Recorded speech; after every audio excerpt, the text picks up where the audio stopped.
Turn of the Paisley Pirates, man of the match, number 77, Mikey Dobson, to come and give his views on the game. Mikey, that was a very young and inexperienced Kilmarnock team, but our players just kept plugging away, putting the goals into the net and learning the systems, changing the lines and what have you.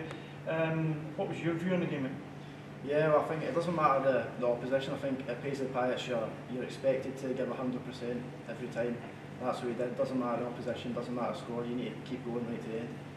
Absolutely, and I mean it's the only way you're really going to get a bit of experience, because I mean this is only what your second season as a Pirate, is that right? Yeah, second season. Yeah. So, and that's really the only way you're going to learn is plugging away. And do you benefit from having experienced heads like Adam Walker and Ian Tully behind the bench keeping you going? Aye, definitely. I think Adam and Ian, two of the best coaches in the league, and having players like Chris, Marty, Thorpe, yeah, as well, the experience, Callum Blair as well, been here for 9 seasons. I think it's great to really lead by example. And certainly we're hindered slightly by an early injury to Sammy Harry. At the moment we don't have any update on his condition. We wish Sammy all the best, and once we hear we'll certainly pass it on to you on social media. Mikey, next week another game, another home game, another 5 o'clock face-off on the Sunday night against Solway. Boys will be up for that. You won't need any encouragement for that, mate. Definitely, we know we need to get the goals in if we want to get to the final Stuart Robson Cup, and again, doesn't matter the opposition, doesn't matter anything, we just need to keep going.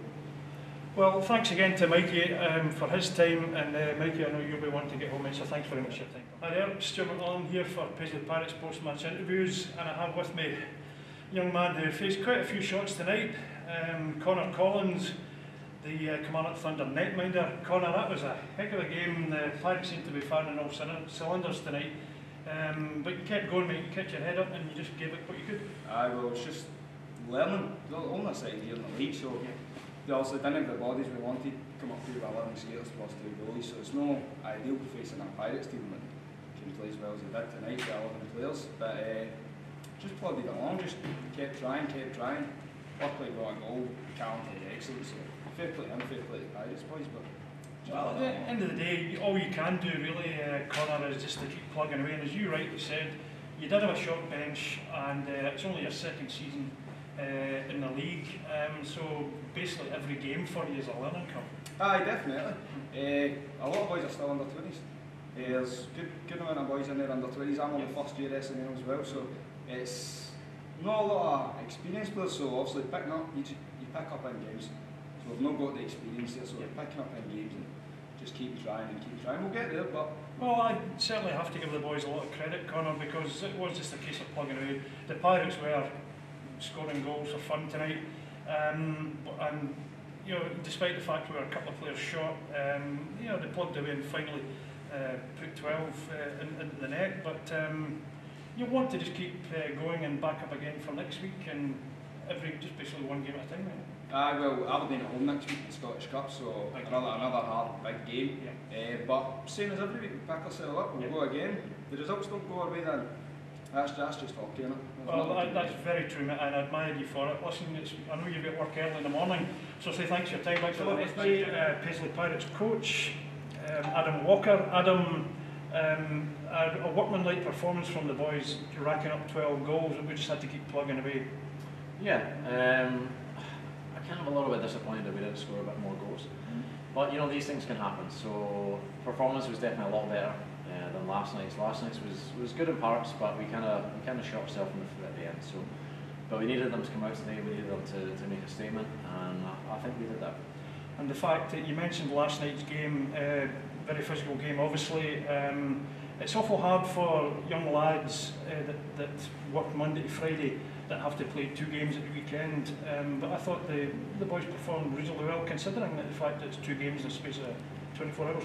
Yeah, no, but I mean at the same time we expect, as you know here, it's like here, we expect the guys to come in fit, and we expect the guys to come in and be able to play 2 weekends, and we train twice a week, so which is an advantage that a lot of other teams don't have. So we expect us to be able to compete night in, night out. If it's 2 nights in a row, then so yeah.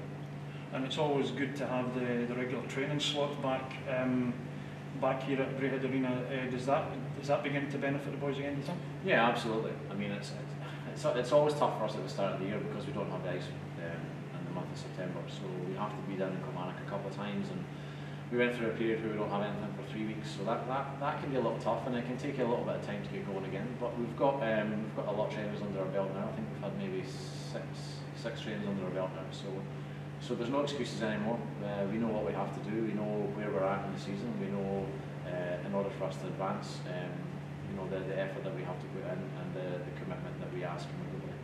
That's one thing that under you and Ian, you do always ask, as much as it's an amateur club but it is run on a professional basis, you do expect a professional attitude to the game from the boys, don't you? Yeah, absolutely, absolutely. I mean, we try and, it can be kind of tough. Obviously, there's a big step between here and the Elite League, but we are constantly trying to kind of bridge that gap, and we want to do everything as much as we can to help these guys be as comfortable as they are on the ice, and whether that's training session or games or whatever it is. You know, we want them to feel comfortable, but we also want them to know that, you know, you have to earn your respect in this team. And so far they've been good at doing that, and we were very close last year, and that's why we've added a few bits of depth in this year. Yeah. So we're trying to take that next step and go on better. And I think I mentioned it in a previous interview, Adam, probably with Ian Turley, that having lost the league only by goal difference last season, the boys don't need any encouragement to come back and hopefully go that one further step this season. Yeah, no, they know what it feels like to lose, and they know how close they came last year. So there's a little bit of motivation in them, and there's a little bit of, I guess we could say there's a little bit of anger from not being able to kind of shut the door last year when we had the chance. So yeah, so we're looking to kind of improve on last year, do the things we need to do in order for us to be better than we were last year, and take that one step forward. And before we go, we've got one game to remind the people at home. I think I've mentioned it a couple of times. Solway and the Robertson Cup next week. It's a case of get the boys up again and go again next week and see how we're going. Yeah, exactly. So we need to go. We need to play with a bit more urgency and a bit more determination than we did tonight. Not that it wasn't bad tonight, but we need more and more. So we need to score a few more goals than we did tonight, and then we'll see where that takes us. Once again, Adam, thanks very much for your time. We'll see you soon. Thanks, Stuart.